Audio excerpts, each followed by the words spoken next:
So friends, if you are using Yono SBI application and if you want to know how to get account number in this app, then this is the video for you. I'm going to guide you through each and every step, but before that, if you're new to the channel, please don't forget to subscribe. Let's start the video. Now, before going ahead, let me tell you one thing. It doesn't matter if you're using an iPhone or an Android phone, the process is going to be same. Now, the very first thing you have to do is just simply open Yono SBI application in your mobile phone and complete the login process. Now, once the application is completely started, this is the kind of basic interface you will be able to see on your mobile screen. There are multiple options on the home screen, but we need to select accounts option.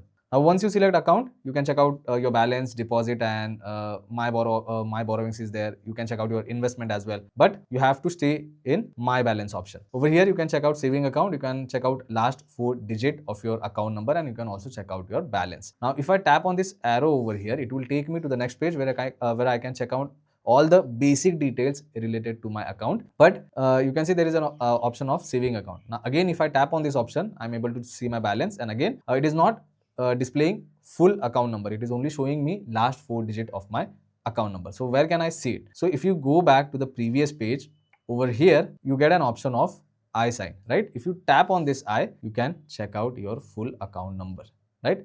So this is the only way to get your account number in Yono SBI application. So yeah, the process is actually very simple. I hope this video was helpful. If it was, then don't forget to subscribe to my channel. I will see you all in the next one. Thank you.